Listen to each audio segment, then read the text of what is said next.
Ini baru-baru join semua nih. Baru 31 yang join. Coba diajak teman-teman.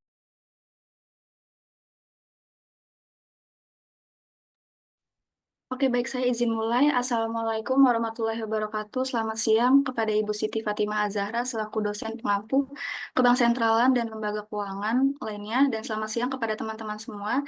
Pada siang hari ini kami dari kelompok satu ingin memaparkan materi tentang manajemen pengumpulan dana dan penyaluran kredit pada perbankan. Boleh di next slide.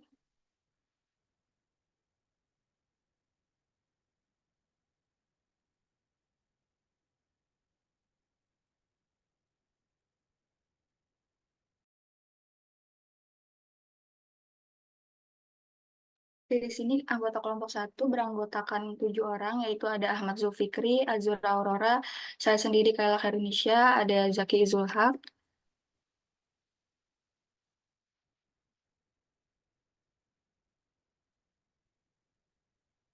lalu ada Muhammad Faisal, ada Pandu Rizky Putra, dan ada Ziva Sabrila. Boleh di next slide.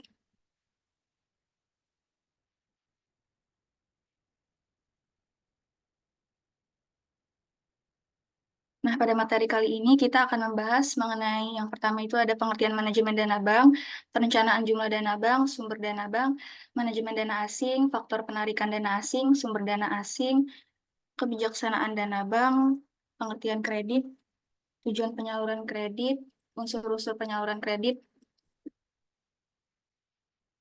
dan yang terakhir itu faktor kebijakan penyaluran kredit. Boleh di next slide.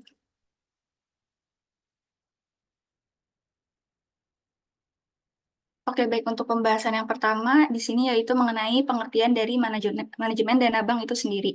Nah, yang dimana pengertian dari manajemennya itu sendiri yaitu merupakan ilmu dan seni yang mengatur proses pemanfaatan sumber daya manusia dan sumber-sumber lainnya secara efektif dan juga efisien untuk mencapai suatu tujuan tertentu. Sedangkan pengertian dari dana bank itu sendiri merupakan sejumlah uang yang dimiliki dan dikuasai suatu bank dalam kegiatan operasionalnya atau suatu kegiatan perencanaan, pelaksanaan, dan juga pengendalian terhadap perhimpunan dana yang ada di masyarakat. Boleh di next slide.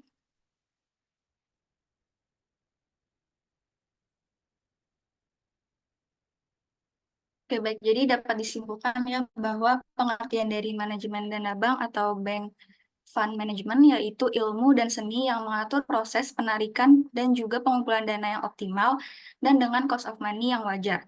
Nah, yang dimaksud dengan cost of money yang wajar ini yaitu cost of money yang dapat bersaing dengan bank-bank yang lainnya. Boleh di next slide.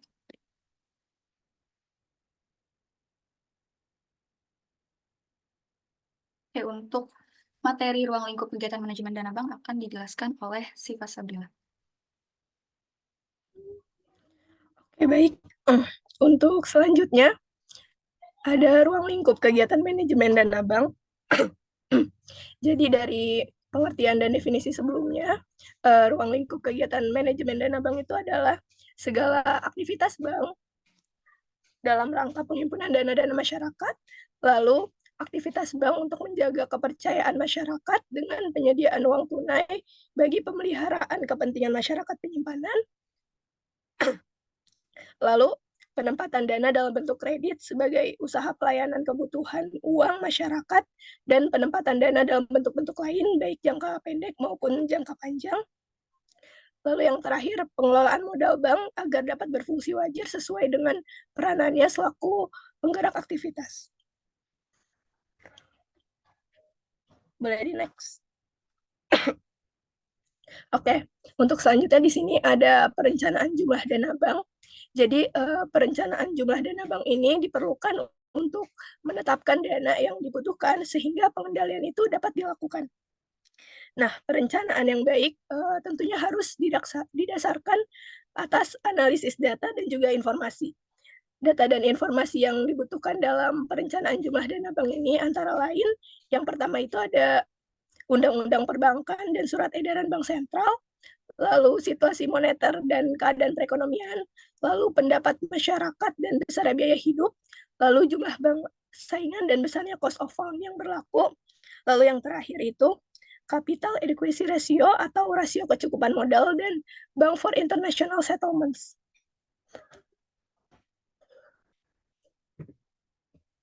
Boleh di next. Oke, untuk selanjutnya di sini ada penentuan besarnya dana bank. Jadi untuk menentukan besarnya dana bank secara absolut, dana bank itu dapat ditentukan berdasarkan hal-hal berikut. Yang pertama itu ada ketentuan pemerintah. Jadi pemerintah itu selalu menerapkan besarnya dana atau modal sendiri setiap bank negaranya masing-masing. Penentuan tersebut itu didasarkan dari undang-undang, lalu Kepres, dan surat edaran Bank Indonesia. Lalu yang kedua, kewajiban penyediaan modal minimum atau KPMM. Jadi KPMM ini adalah kebutuhan modal minimum bank yang dihitung berdasarkan aktiva tertimbang menurut resiko. Lalu untuk selanjutnya ada area operasional bank. Jadi kebutuhan dana bank ini akan semakin besar jika area operasional itu semakin luas meliputi nasional atau bahkan internasional. Lalu yang keempat ada produk jasa bank. Jadi kebutuhan besarnya dana bank ini juga dipengaruhi oleh banyaknya produk jasa yang akan dilayaninya. Apabila produk jasa banknya itu banyak, maka dana bank yang dibutuhkan itu juga akan semakin besar. Begitupun sebaliknya. Lalu ada tujuan bank. Jadi dana bank ini akan dipengaruhi oleh tujuan yang ingin dicapai bank bersangkutan. Semakin banyak laba yang ingin diperoleh, maka semakin besar juga dana bank yang dibutuhkan. Lalu ada pimpinan bank.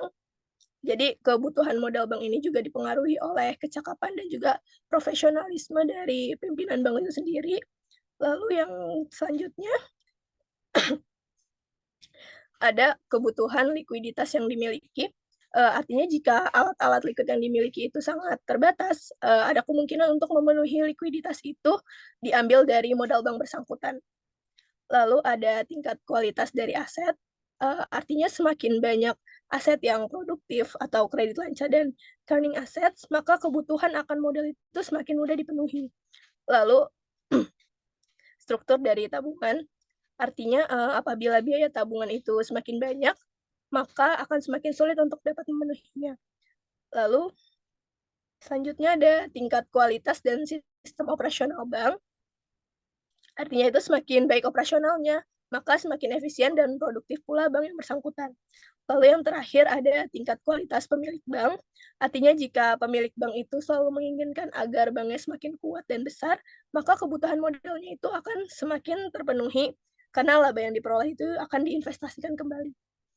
Untuk slide selanjutnya akan dipaparkan oleh rekan saya.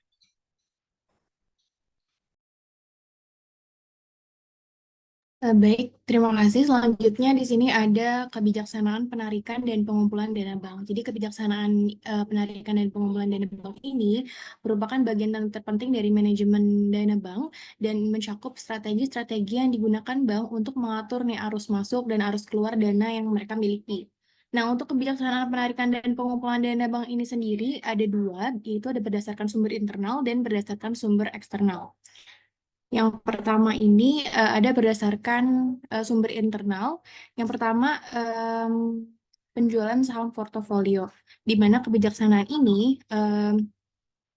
dilakukan dengan cara menjual saham portofolio ini di atas nilai nominal sahamnya untuk memperoleh keuntungan yang lebih besar.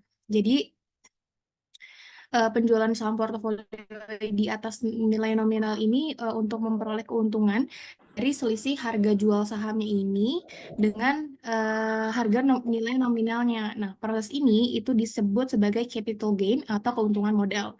Nah, investor ini dapat memanfaatkan peluang untuk mengoptimalkan hasil investasi mereka melalui penjualan saham portofolio di atas nilai nominalnya. Nah, kemudian yang kedua ini ada peningkatan nilai saham. Kebijaksanaan ini dilakukan dengan cara meningkatkan nilai saham dari nilai nominalnya. Ini tentunya berdasarkan kesepakatan bersama atau keputusan dari RUPS atau Rapat Umum Pemegang Saham. Kemudian ada penerbitan saham baru, yang dimana kebijaksanaan ini penerbitan ini tuh bisa dilakukan untuk penarikan dan pengumpulan dana yang dibutuhkan oleh bank. Dan yang terakhir ada reinvestasi laba, di mana kebijaksanaan ini dilakukan dengan cara menahan sebagian laba untuk diinvestasikan kembali menjadi modal bank yang bersangkutan. Kemudian ada kebijaksanaan pengumpulan dana bank dari sumber eksternal.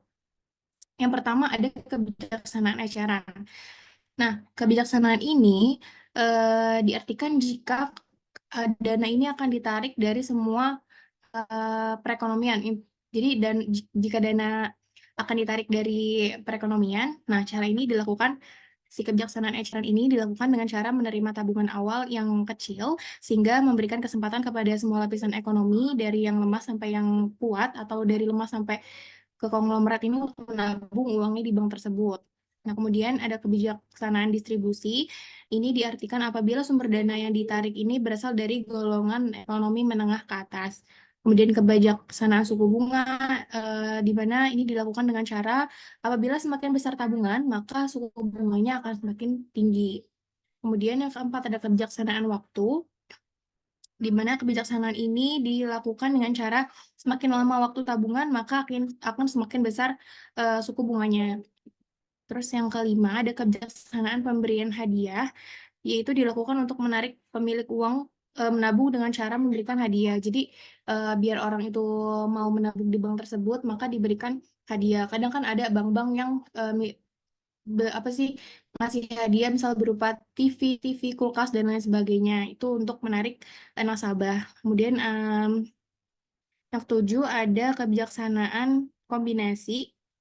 Yang keenam ada kebijaksanaan pencairan tabungan dulu, di mana kebijaksanaan pencairan tabungan ini dilakukan dengan cara bank memberikan kemudahan pencairan tabungan melalui ATM, sedangkan untuk deposito berjangka itu dapat dicairkan sebelum jangka jatuh tempo, walau dikenakan dana penalti terhadap bunga yang diterima oleh nasabah. Jadi bank memberikan kemudahan untuk nasabah mencairkan tabungan mereka.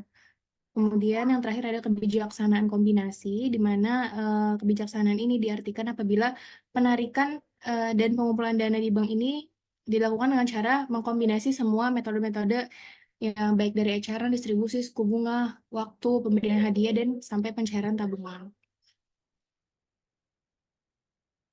Nah, selanjutnya akan dijelaskan oleh rekan saya.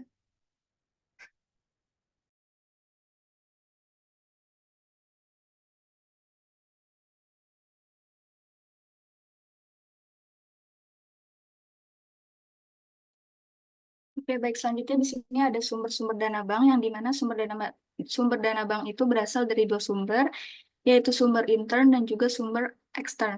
Nah, untuk sumber intern ini yaitu dana yang bersumber dari dalam bank seperti setoran modal atau penjualan saham, pemupukan cadangan, laba yang ditahan, dan lain-lain. Nah, dana yang bersumber dari dalam bank ini sifatnya itu tetap. Dan untuk sumber dana yang lainnya ada dari sumber ekstern, yaitu sumber ekstern ini merupakan dana yang bersumber dari luar dana bank atau pihak ketiga, misalnya seperti deposito, giro, call money, dan lain-lain. Nah, untuk dana sumber ekstern ini sifatnya itu sementara, jadi dananya itu harus dikembalikan.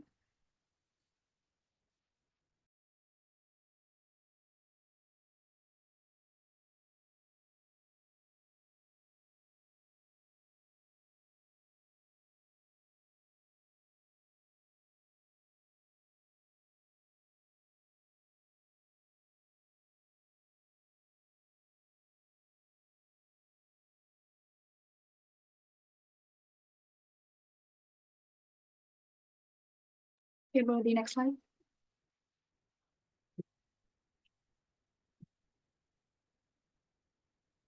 Oke, untuk pengertian manajemen dana asing bank akan dijelaskan oleh rekan saya.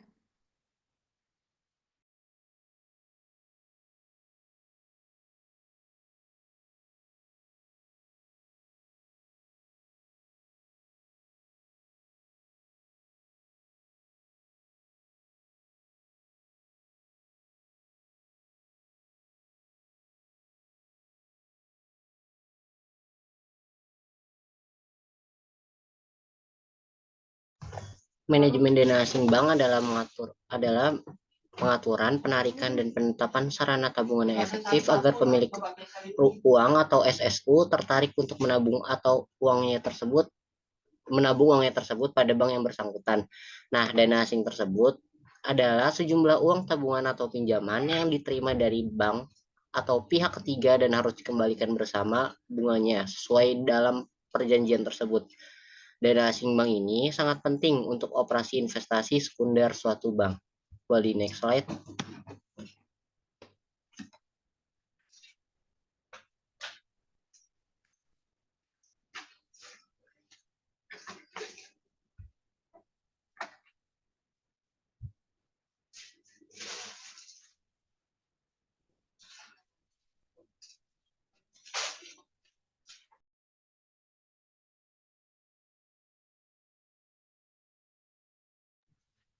Oke, untuk manajemen dana asing bank yang pertama itu ada tabungan. Tabungan atau saving merupakan pendapatan yang tidak dapat dikonsumsi atau pendapatan dikurangi dengan konsumsi. Dengan rumus S sama dengan Y sama Y dikurang C.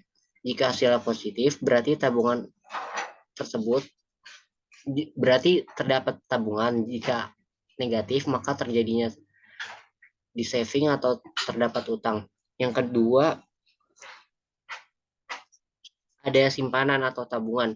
Simpanan atau tabungan adalah dana yang dipercayakan masyarakat kepada bank dalam bentuk giro, deposito berjangka, sertifikat deposito, tabungan, dan atau bentuk lainnya yang dipersamakan dalam UU RI nomor 7 tahun 1992 tentang perbankan bab 1 pasal 1 ayat 6. Selanjutnya akan dijelaskan oleh rekan saya.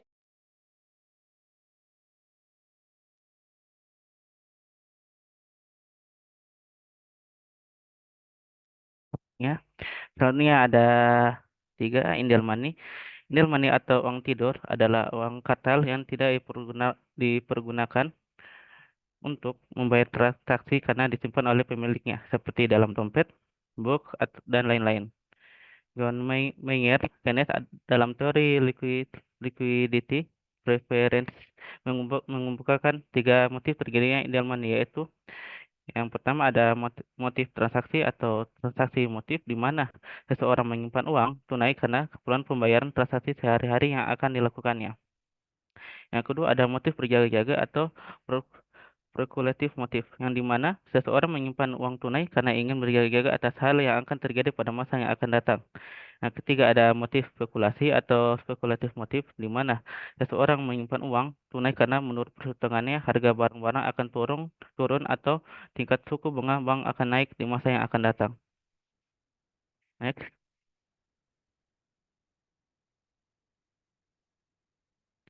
Ada faktor penarikan besarnya dana asing.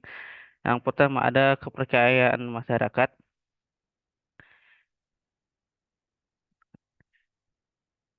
di mana kepercayaan ini diartikan bahwa penabung percaya bahwa uang dan bunga tabungan dapat ditariknya kembali dari bank sesuai dengan perjanjian. Kepercayaan ini meliputi kepercayaan moral, komersial, dan finansial. Yang kedua ada area operasional bank, yang dimana area operasional bank ini maksudkan jika bank tersebut beroperasi secara nasional, internasional, dan kantor cabangnya banyak tersebar, maka penarikan dana asing relatif mudah. Yang ketiga ada kemudahan pencarian tabungan.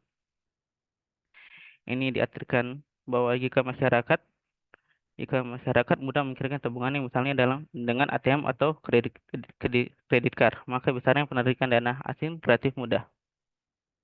Yang keempat ada pelayanan yang baik dan benar. Yang kelima ada kebersihan dan kenyamanan bank. Dan yang keenam ada promosi dan hadiah. Promosi dan hadiah yang diberikan bank kepada para penumpang yang efektif untuk menarik tabungan yang lebih banyak. Next.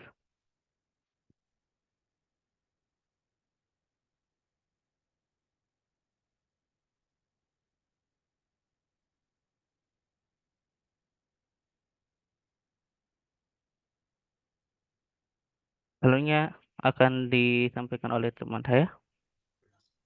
Selanjutnya ada sumber-sumber dana asing bank. Yang pertama ada itu rekening atau giro. Rekening atau giro merupakan sarana untuk menyimpan atau menabung saja, karena biasanya saldo minimum pada rekening atau giro itu bisa berupa 0 atau tidak boleh dipergunakan untuk menarik kredit dari bank itu, atau dengan kata lain saldonya itu harus tetap positif. Yang kedua ada rekening koran. Rekening koran adalah suatu sarana untuk menabung dan pemberian kredit rekening, dan biasanya rekening koran itu dibuat oleh bank umum. Saldonya bisa positif dan dapat ditarik setiap saat dengan cek biljet, giro, dan pemerintah pembayaran lainnya. Yang ketiga ada deposito. Deposito merupakan pengganti jasa giro sebagai sarana menabung. Karena jasa giro itu dikatakan kurang menarik bagi pemilik uang untuk menabungkan uangnya pada 30 rekening koran sekaligus. Deposito ini bunganya lebih besar karena biasanya memiliki tenggang waktu yang pasti. Lalu selanjutnya ada pinjaman LKB dan LKBB. Dana asing ini biasanya berasal dari pinjaman antar lembaga keuangan atau lembaga keuangan bank dan juga lembaga keuangan bukan bank atau LKBB. Selanjutnya ada otoritas penagihan.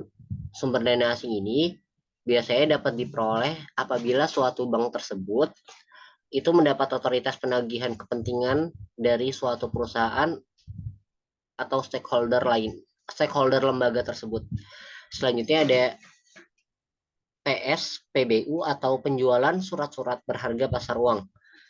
Nah, penerbitan dan penjualan surat-surat berharga itu merupakan sumber dana bagi suatu bank. Misalnya pada cek penjualan atau traveler check dan juga letter of credit dan juga bisa dari penjualan obligasi pemerintah.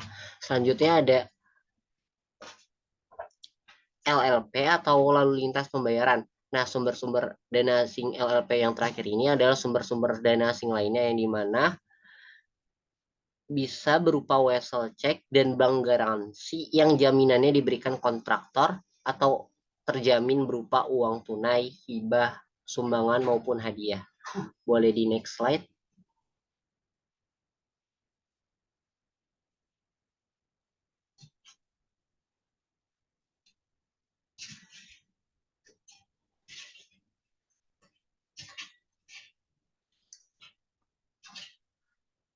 Selanjutnya ada prinsip manajemen dana bank.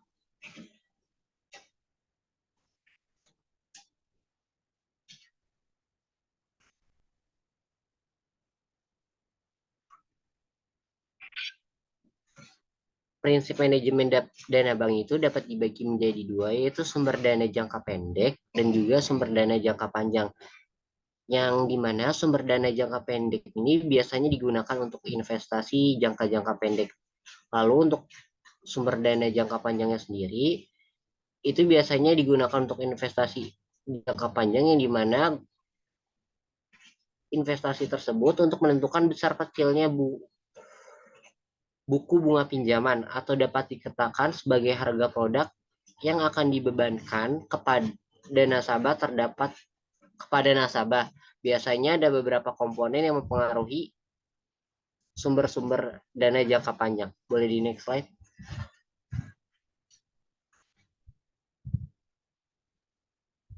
Oke. Selanjutnya ada prinsip pemberian kredit pada nasabah. Itu dibagi menjadi atau 5C sendiri, kapital, kolateral, karakter, capacity, dan condition. Yang pertama ada kapital.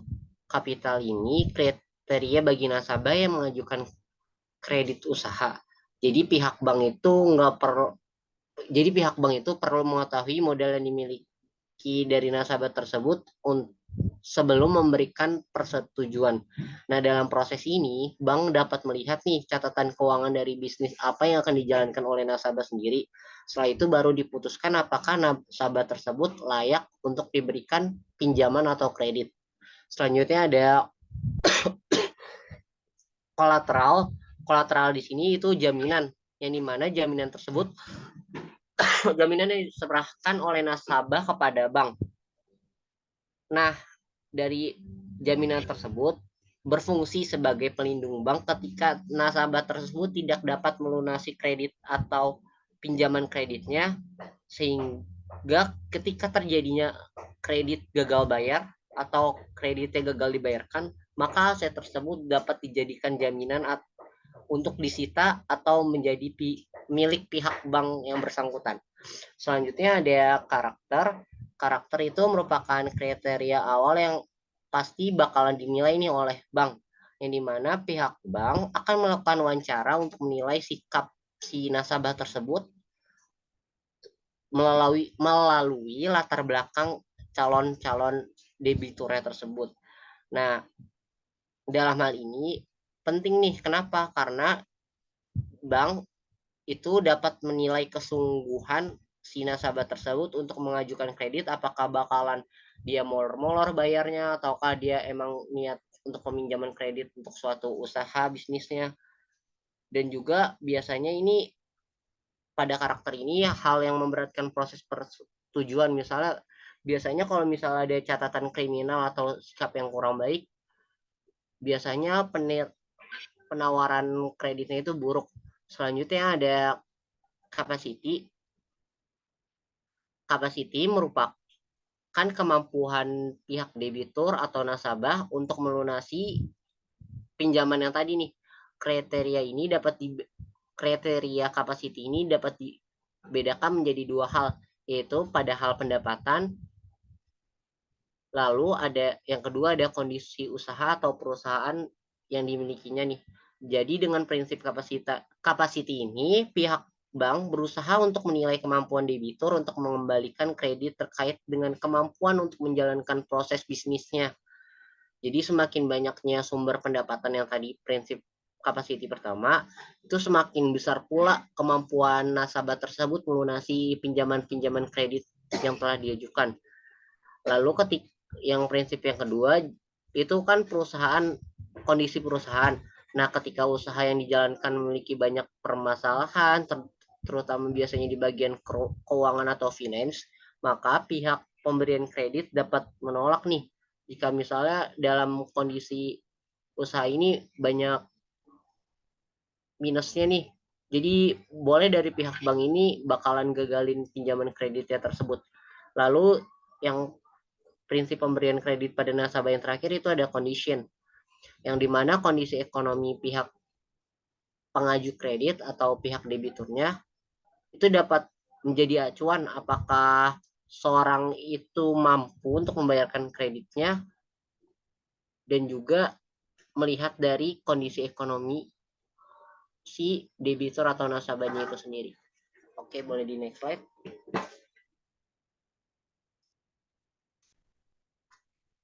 Selanjutnya akan dijelaskan oleh rekan saya.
Oke, baik, selanjutnya di sini ada komponen sumber dana jangka panjang, yaitu ada 5. Yang pertama itu ada cost of fund, cadangan resiko kredit macet, biaya operasional, laba, dan juga pajak.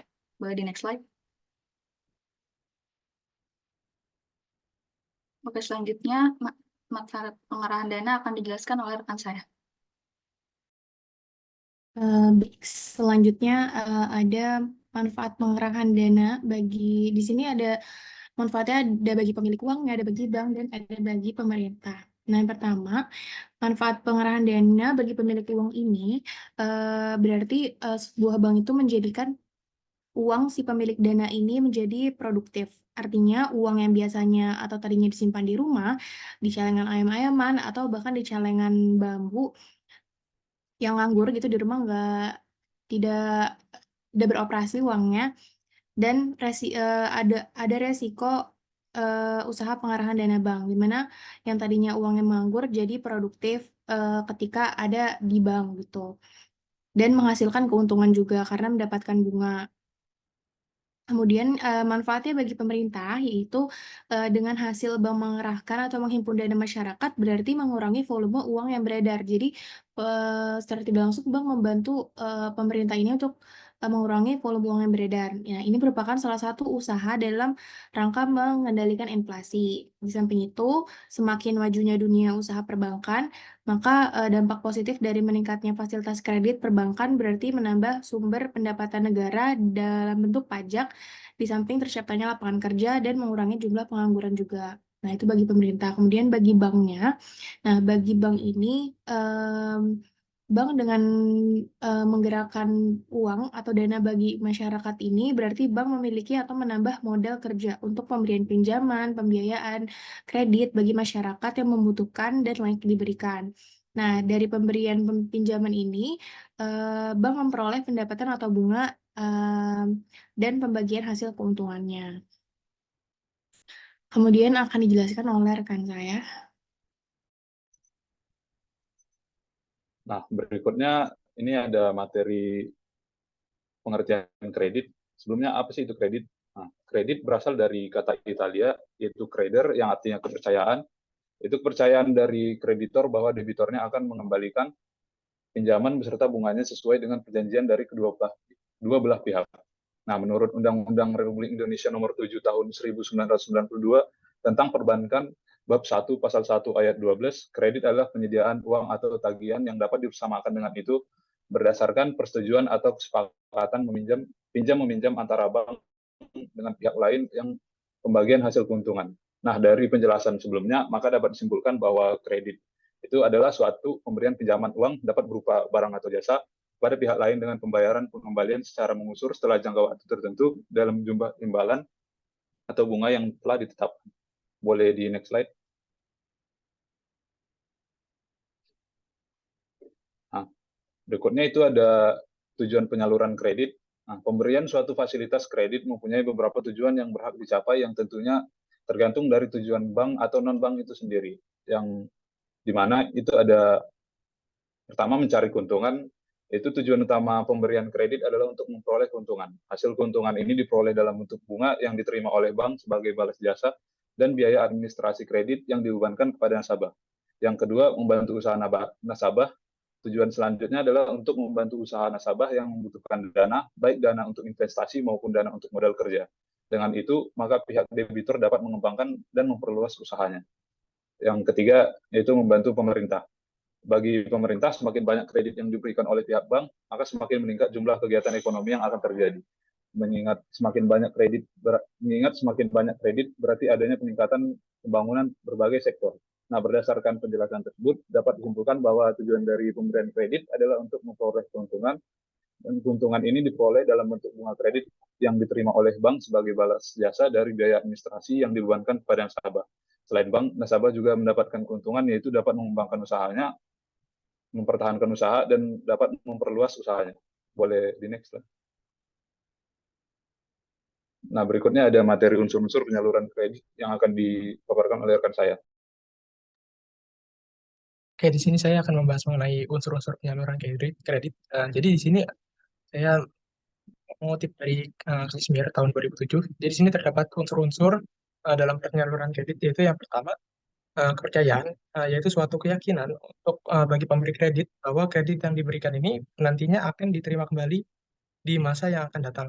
Nah, kepercayaan ini diberikan oleh bank tentunya. Terus di masa sebelumnya sudah dilakukan penelitian dan juga penyelidikan tentang nasabah baik secara intern maupun ekstern. Seperti yang tadi prinsip 5C yang sudah dibacakan oleh Zaki sebelumnya. Lalu yang kedua ada kesepakatan. Nah, kesepakatan ini menyangkut suatu perjanjian di mana masing-masing pihak itu menandatangani dan juga kewajibannya gitu sebagai pihak kreditur ataupun debitur. Lalu yang ketiga itu ada jangka waktu. Nah, di sini tuh jangka waktu menyangkut masa pengembalian kredit yang telah disepakati. Lalu jangka waktu tersebut bisa berbentuk jangka waktu pendek, menengah, ataupun jangka waktu panjang. Lalu yang keempat itu ada resiko. Nah, adapun tanggung jawab pengembalian yang akan menyebabkan suatu risiko tidak tertagih atau macet pemberian kreditnya. Nah, semakin panjang suatu kredit, semakin besar risikonya.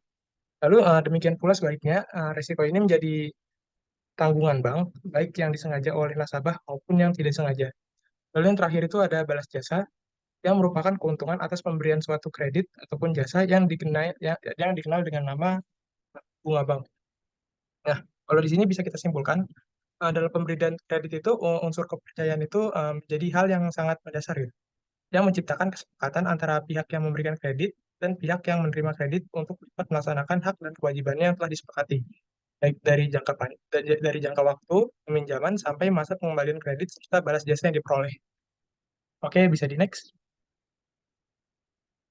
Oke, di sini ada faktor kebijakan penyaluran kredit.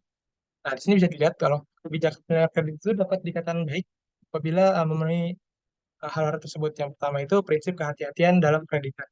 Lalu ada organisasi dan juga manajemen dalam perkreditan. Lalu yang ketiga itu terdapat kebijakan persetujuan perkreditan. Lalu yang keempat itu ada dokumentasinya dan administrasinya. Lalu yang kelima itu ada pengawasan kredit. Lalu yang keenam ada penyelesaian kredit bermasalah. Oke, di sini ada faktor-faktor penting di dalam penentuan kebijakan. Nah, yang pertama itu keadaan keuangan bank itu sendiri. Jadi, manajemen keuangan bank itu melihat keadaan keuangan bank dari kekuatan keuangan bank itu sendiri. Yang itu antara lain bisa dilihat dari jumlah deposito, tabungan ataupun giro dan juga jumlah kredit. Lalu yang kedua itu ada pengalaman bank dalam beberapa tahun, terutama nih yang berhubungan dengan dana dan kekreditan. Diperhatikan bagaimana situasinya, terutama mengenai jumlah dan lama pengendapan dana, kelancaran kredit yang diberikan, dan sebagainya. Lalu yang ketiga itu adalah keadaan perekonomian. Nah, ini harus dipelajari dengan seksama dan dihubungkan dengan pengalaman serta kestabilan bank-bank di masa-masa yang lalu seperti perkiraan keadaan yang akan datang. Jadi di sini ada eh, penilaian mungkin dari keadaan perekonomian dan dari masa lalu, dan itu data-datanya dianalisis untuk memprediksi bagaimana kondisi perekonomian di masa mendatang. Mungkin seperti itu. Lalu yang keempat, ada kemampuan dan pengalaman organisasi perkreditan bank. Nah, yang dimaksud di sini, apakah dalam pengelolaan kredit, bank tetap survive ataupun bertahan dan bahkan terus meningkat gitu. Apakah organisasi kredit yang ada telah benar, efektif, dan dalam pelaksanaannya apakah itu efisien, dan apakah pejabat-pejabat kredit adalah tenaga-tenaga yang berkualifikasi dan mempunyai skill yang baik dan sebagainya. Lalu yang kelima itu bagaimana hubungan yang dijalin dengan bank-bank lain yang sejenis. Oke, next. Oke, saya kembalikan lagi kepada moderator. Oke, baik, terima kasih Pandu atas penjelasannya. Oke, mungkin sekian untuk pemaparan materi dari kelompok 1 mengenai manajemen pengumpulan dana dan penyaluran kredit pada perbankan. Selanjutnya akan ada sesi tanya jawab. Bagi yang ingin bertanya, boleh dipersilakan untuk raise hand terlebih dahulu.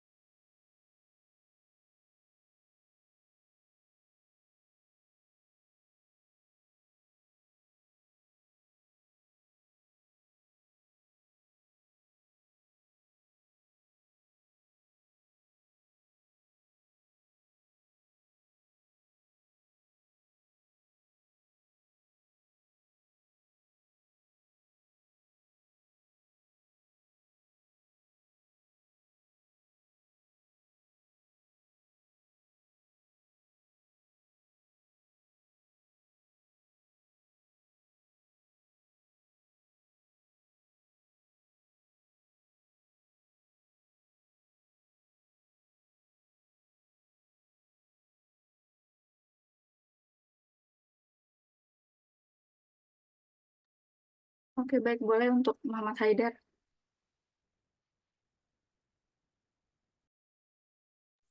Oke, terima kasih sebelumnya kepada kelompok penyaji atas presentasinya, sangat bagus sekali. Izin bertanya, tadi itu kan di slide faktor penarikan besarnya dana asing, nomor 3 itu ada kemudahan pencarian tabungan. Terus juga dijelasin sama Faisal itu, dia bilang mudahnya pencairan tabungan. Itu maksudnya gimana ya? Ini pencairan tabungan atau pencarian tabungan? Karena ini tuh beda tafsiran, beda makna gitu. Mohon penjelasannya sih. Itu aja. Terima Oke, baik. kasih. Oke, baik. Ada pertanyaannya. Boleh lanjut, biasa Bita. Nah, oke, terima kasih kepada kelompok 1 atas kesempatannya untuk bertanya. Pertanyaannya, kan kita kan sebagai seorang nasabah itu tentu pasti bisa melakukan kredit ya. Nah, gimana sih cara atau tips supaya ketika kita sudah melakukan kredit yang akan kita bayarkan itu lancar dan tidak ada hambatan gitu ketika kita mau membayar.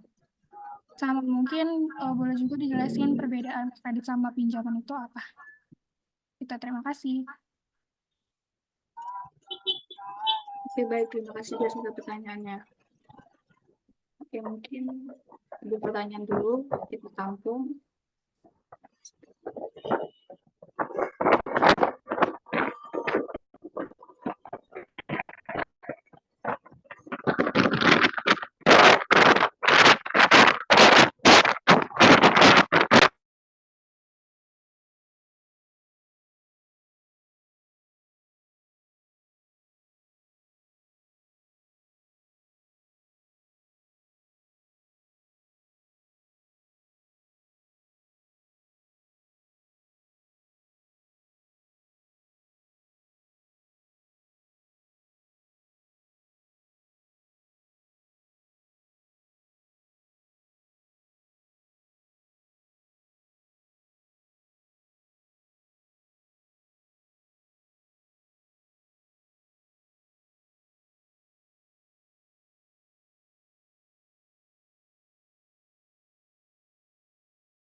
Oke, baik. Ovi, boleh.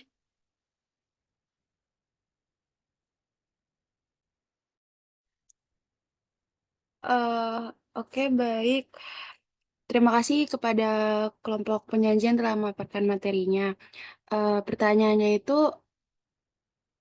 eh, pertanyaannya itu, apa sih yang akan terjadi apabila manajemen dana bank itu tidak dilakukan dengan baik dan apabila terjadi suatu masalah, gimana sih cara bank itu menangani hal tersebut? Itu aja. Terima kasih. Oke, baik, Ovi. Terima kasih atas pertanyaannya. Akan kita tampung terlebih dahulu.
Oke, di sini saya mau jawab pertanyaan Haidar dulu.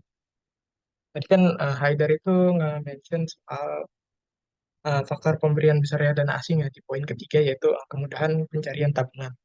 Sebenarnya itu tadi pas saya konfirmasi dengan yang mengerjakan slide tersebut. Jadi sebenarnya itu pencairannya. Tadi juga dijelaskan kalau sekarang ini pencairan itu dana bank itu terutama dana bank asing juga mudah. Karena apa? Karena transfer antar bank itu kan juga yang pertama antara bank di Indonesia dan bank luar negeri itu kan juga mudah ya. Lalu terus dari produk-produk keuangan itu sendiri, sekarang kita kalau mau narik dana, narik uang pun aja udah nggak perlu dari kantor bank kan ataupun dari teller bank. Sekarang juga udah bisa dari ATM ataupun mungkin sekarang layanan-layanan e-money seperti m-banking kayak gitu kan juga sudah mulai banyak dan mulai uh, banyak diaplikasikan oleh masyarakat Indonesia gitu. Lalu untuk sistem pembayaran mungkin seperti kris ataupun sebagainya yang hanya butuh scan, nah itu kan juga memudahkan ya. Mungkin itu juga termasuk kemudahan dalam penarikan dana gitu. Kah bisa terjawab oleh Haidar? Atau masih ada yang ingin ditanyakan? Terjawab, Pandu. Terima kasih. Oke, sama-sama.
Oke, izin jawab lagi nih untuk tadi pertanyaannya Dias ya.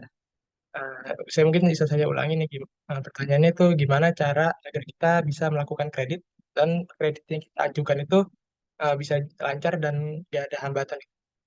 Mungkin bisa balik ke tadi prinsip yang udah dijelaskan Zaki yaitu ada 5C kan dan prinsip pemberian uh, dana ke nasabah yaitu collateral, capacity, apa sih tadi collateral, capacity, capital, condition, sama yang terakhir tuh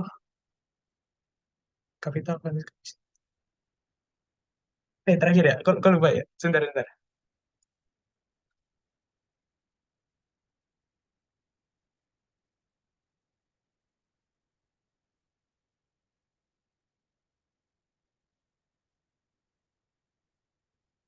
Oh iya sama karakter ada yang paling gampang udah. Nah, jadi kan itu kan berkaitan sama 5 prinsip tersebut ya.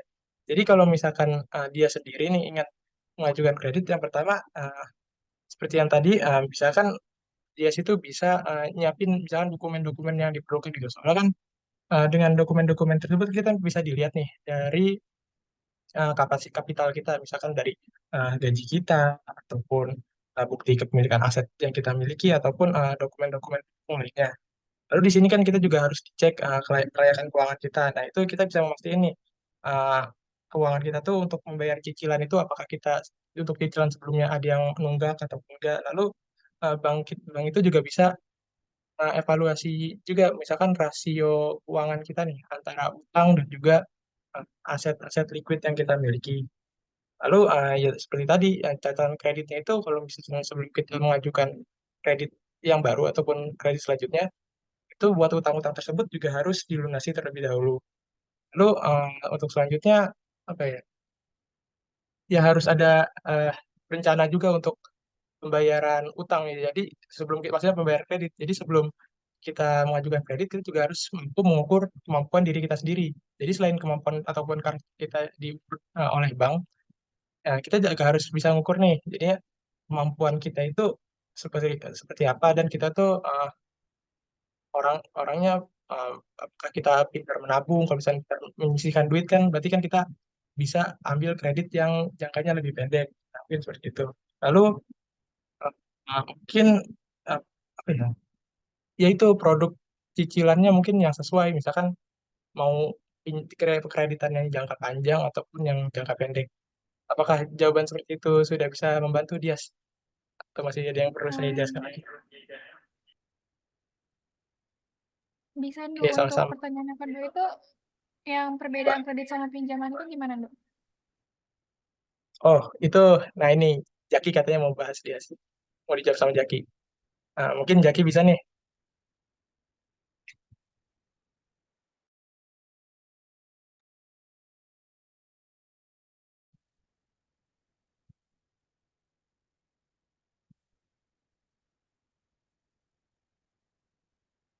Iya, Jaki anjir.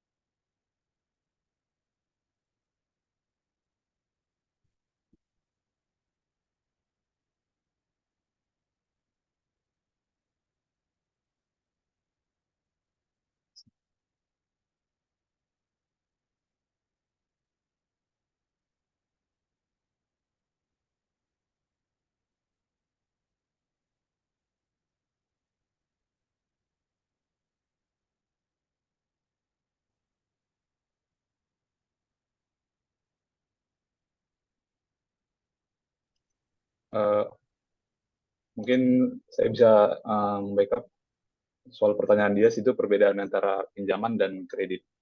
Nah, perbedaan utamanya mungkin di pinjaman dan kredit itu adalah fleksibilitasnya dalam penggunaan dan pembayaran. Untuk kredit sendiri memungkinkan peminjam untuk menggunakan sebagian atau seluruh dana yang tersedia sesuai kebutuhan, dan sementara pinjaman adalah jumlah dana yang ditentukan yang harus dibayar kembali bersama dengan bunga dalam jangka waktu tertentu. Bentar.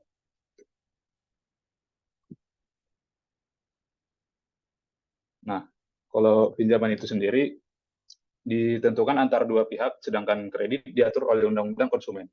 Jadi hampir semua orang dapat memberikan pinjaman, tetapi hanya entitas dengan izin usaha seperti bank atau perusahaan non-bank berlisensi yang berwenang untuk memberikan pinjaman. Apakah dapat dimengerti, Dias? Nah, bisa Zul. Terima kasih Zul dan Pandu.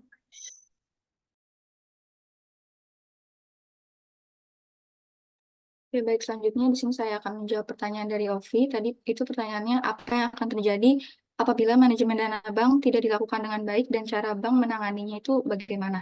Nah, jika manajemen dana bank itu tidak dilakukan dengan baik, maka ada beberapa akibat, yaitu yang pertama itu terjadinya ketidakstabilan keuangan. Nah, jadi kalau misalkan bank bisa mengalami masalah keuangan yang serius, termasuk kekurangan modal dan juga likuiditas, hal itu tuh dapat mengganggu kemampuan bank untuk memenuhi kewajibannya kepada nasabah. Lalu akibat yang kedua itu ada kerugian nasabah. Nah, nasabah ini bisa kehilangan uang mereka jika bank itu gagal melakukan manajemen dana bank. Lalu selanjutnya akan terjadi krisis kepercayaan. Nah, jadi ketika nasabah kehilangan kepercayaan pada bank, itu bisa menyebabkan menciptakan krisis kepercayaan yang lebih luas dalam sistem keuangan. Nah, hal ini dapat menyebabkan suatu penarikan pasar besaran dana dari bank dan memperburuk kondisi keuangan bank. Lalu dampak yang selanjutnya itu akan terjadi ke dampak ekonomi. Nah, jadi kegagalan bank atau krisis keuangan itu dapat memiliki dampak yang luas pada perekonomian, termasuk penurunan pertumbuhan perekonomian, peningkatan tingkat pengangguran, dan juga ketidakstabilan pasar keuangan secara keseluruhan. Nah, mungkin untuk cara mengatasi kegagalan dana bank tersebut akan dijelaskan oleh Azura Aurora. Boleh, Azura? Baik, saya akan melanjutkan pertanyaan dari Ovi. Tadi kan udah dijawab sama Kayla terkait apa yang akan terjadi jika manajemen bank itu tidak terlaksana dengan baik, dan jika ada masalah bagaimana cara bank itu menanganinya.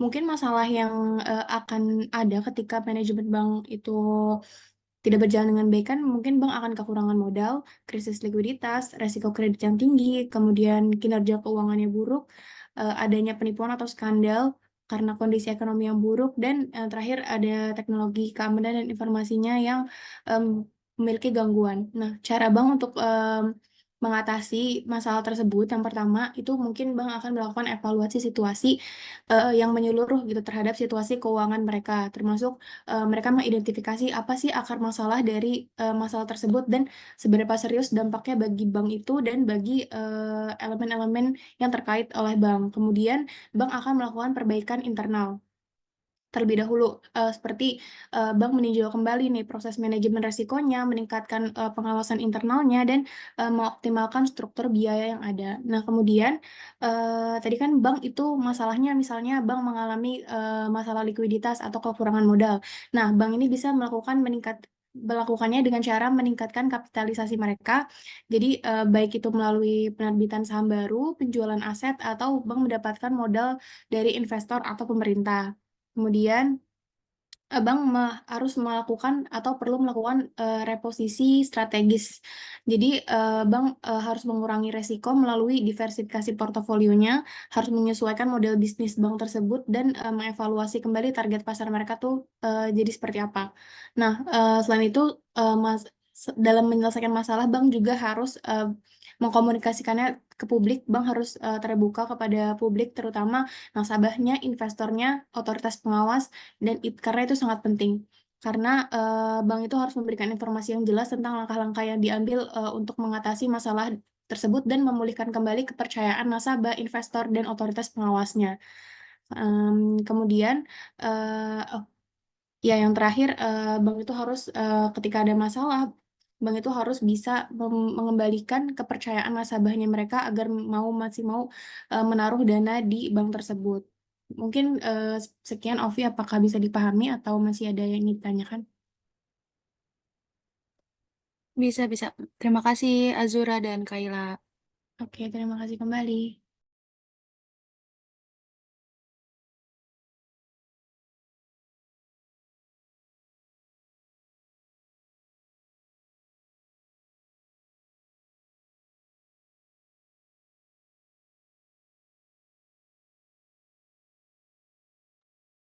Oke, baik. Sudah semua pertanyaan terjawab. Mungkin sekian presentasi dari kelompok kami. Semoga materinya bisa bermanfaat. Kurang lebihnya mohon maaf. Wassalamualaikum warahmatullahi wabarakatuh. Saya kembalikan kepada Ibu Fazah. Terima kasih. Waalaikumsalam warahmatullahi wabarakatuh. Terima kasih banyak untuk kelompok 1 yang sudah mempresentasikan materinya ya terkait manajemen pengumpulan dan penyaluran dana dari perbankan gitu ya. Tadi saya lihat cukup lengkap ya teman-teman dari kelompok 1 membawakan materinya, bahkan membahas dari setiap perbankan gitu ya. Ada bank asing, kemudian bank nasional dan yang lainnya. Baik, izin saya share screen.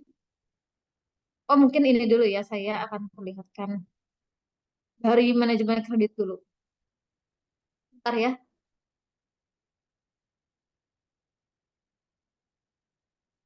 Hmm,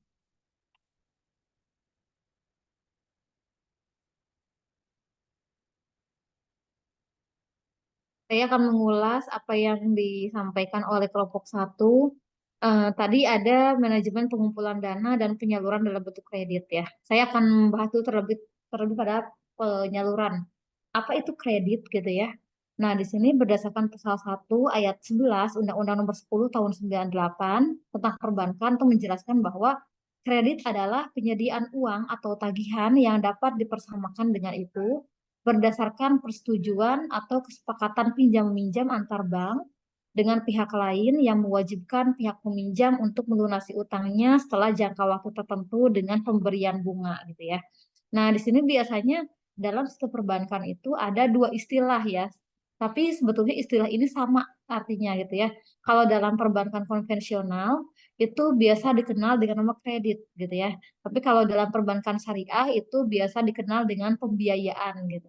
Padahal hanya perbedaan istilah tapi sama gitu ya, dalam artian itu adalah penyaluran dana dalam bentuk kredit atau pembiayaan gitu ya. Yang membedakannya tentu dalam sistemnya gitu ya. Kalau sistem konvensional kan bisa menggunakan bunga gitu ya. Tapi kalau dalam bank syariah itu menggunakan bagi hasil. Nah, selain perbedaan itu pun juga banyak membedakan. Nanti ya akan kita bahas di pembahasan perbankan syariah. Dari mulai akadinya gitu ya. Akad itu transaksi ya, dari mulai akadinya, kemudian dari mulai perjanjiannya, prosesnya, sampai dengan mendapatkan bunga atau bagi hasil yang diberikan gitu ya.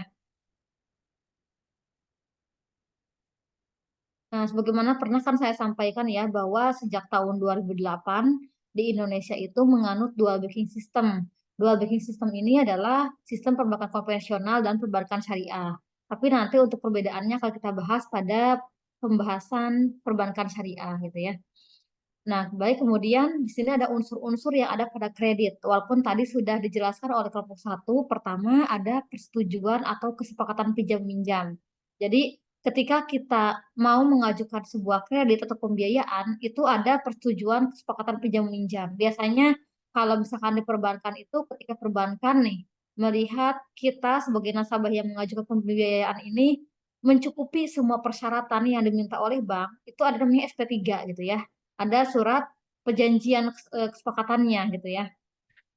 Nah, di situ disebutkan apa nama nasabahnya siapa, ya keterangan identitas dirinya, kemudian apa jaminannya sebagai pembiayaan tersebut gitu ya. Kemudian apa aja yang disepakatinya, misalkan di Bank Syariah Indonesia misalkan biasanya ada kesepakatan eh, nasabah itu misalkan ketika kita membeli rumah gitu ya. Ketika kita membeli rumah, biasanya kan rumah itu karena harganya mahal, maka biasanya pembiayaan itu berjangka waktu lama gitu ya. Ada yang 10 tahun, ada yang 15 tahun, dan yang lainnya. Nah, bisa nggak Bu, misalkan kalau misalkan kita perjanjian 15 tahun dengan perbankan, kemudian kita ada rezeki gitu ya. Ada rezeki misalkan dapat sebuah hadiah ataupun dapat misalkan ada orang yang dapat warisan ataupun dapat hibah dan yang lainnya. Kemudian dia mau melunasi sebelum jangka waktu 15 tahun tersebut. Padahal perjanjian 15 tahun. Kira-kira bisa nggak? Coba tim yang pertama sebelum saya jelaskan.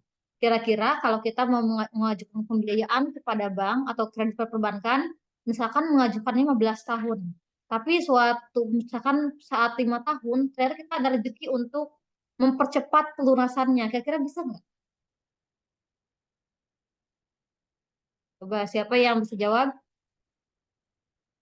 Boleh ya kira-kira? Boleh, Bu. Siapa yang jawab boleh? Azura ya? Ya, kenapa Iya, Bu. Azura? Alasannya kenapa boleh dipercepat? Karena biasanya ada ketentuan sendiri gitu dari banknya kalau misalnya bisa dilunaskan sebelum jatuh tempo. Iya nggak sih? Nah, Azura ini sinyalnya kurang bagus ya. Apakah suara saya terdengar, Bu? Nah, iya, udah terdengar ya. Gimana Azura? Jadi, setahu saya nasabah itu punya hak untuk melunasi utangnya sebelum jatuh tempo gitu, Bu. Karena biasanya ada, apa ya, kayak diskon atau biaya bunga tambahan gitu kalau misalnya, ngelunasinnya sebelum, jatuh tempo, kayak gitu. Ya, betul. Azura, terima kasih Azura ya.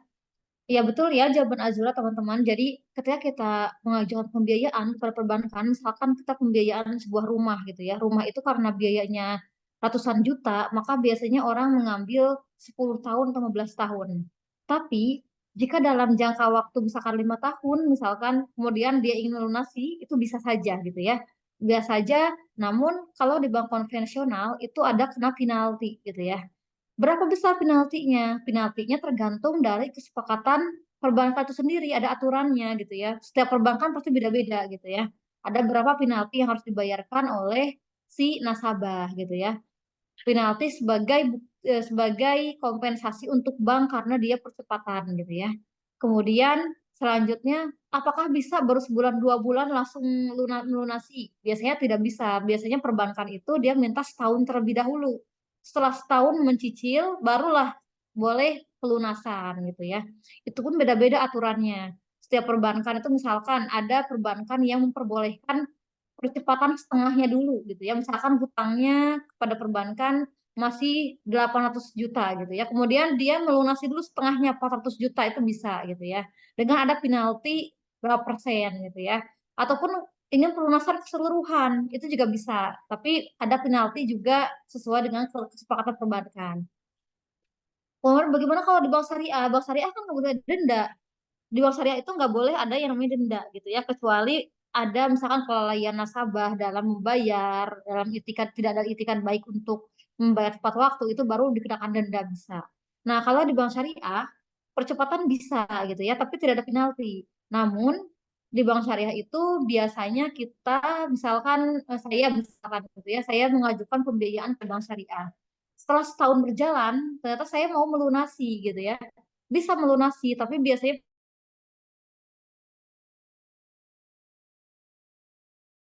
biaya karena sudah diakui sebagai keuntungan oleh perbankan gitu ya, seperti itu. Nah, kemudian bagaimana kalau bank syariah mengenakan denda? Tadi kan Ibu bilang nggak boleh ada denda gitu ya. Nah, kalau misalkan si perbankan syariah ini misalkan melihat orang tersebut mampu untuk membayar, tapi dia menunda-nunda gitu ya untuk membayar tepat waktu, maka boleh dikenakan denda. Adapun denda tersebut tidak bisa diakui sebagai keuntungan bank syariah gitu ya, tapi denda tersebut harus dimasukkan ke dalam dana sosial bank syariah gitu ya. Jadi setiap bank syariah itu mereka punya sebuah badan ataupun sebuah lembaga gitu ya yang menyimpan dana-dana sosial dari perbankan syariah, dari CSR-nya gitu ya, kemudian dari dendanya ataupun dari yang lainnya gitu ya, dan dari dana-dana sosial yang dikumpulkannya gitu ya. Misalnya BSM gitu ya, misalkan dulu ada Bank Syariah Mandiri, sekarang BSI ya setelah merger. Nah, maka dia punya namanya Lajis BSM gitu ya.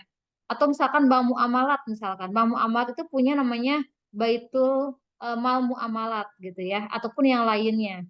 Tapi bank konvensional juga sama gitu ya. Mereka punya CSR-nya, bisa dibagikan baik, baik untuk beasiswa ataupun untuk donasi dan yang lainnya gitu ya.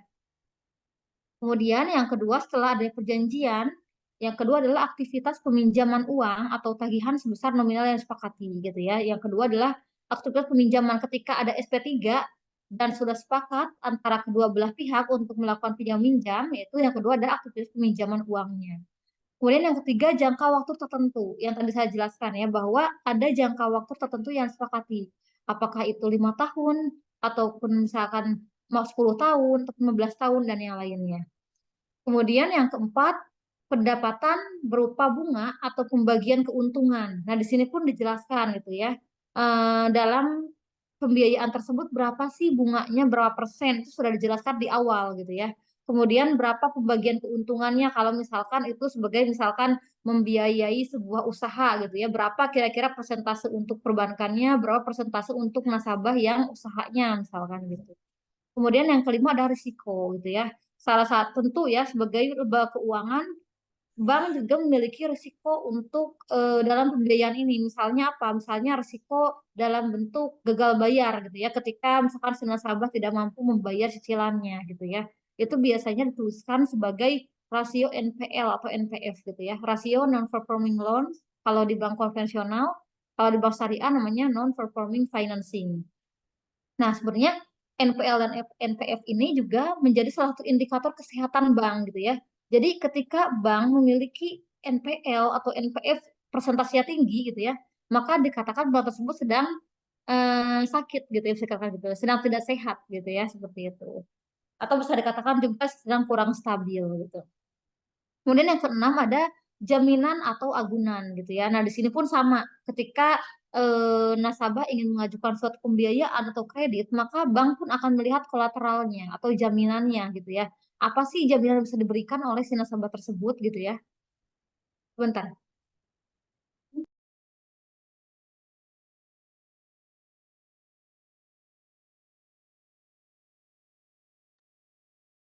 Oke, lanjut ya. Tentunya jaminan ini nominalnya dengan jumlah uang pinjamannya gitu ya, supaya bisa menutupi pinjaman ketika gagal bayar gitu ya.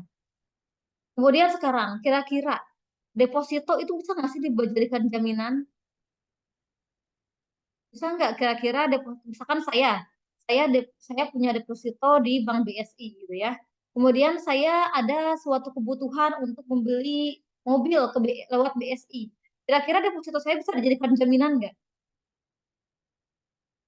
Atau jaminan itu hanya harus berupa emas, atau berupa rumah, atau berupa tanah dan lainnya? Kira-kira gimana? Bisa nggak jaminan itu berupa deposito? Mungkin bisa, Bu. Kan sama-sama aset nggak sih, Bu? Bisa ya? Kalau deposito saya 50 juta aja bisa nggak?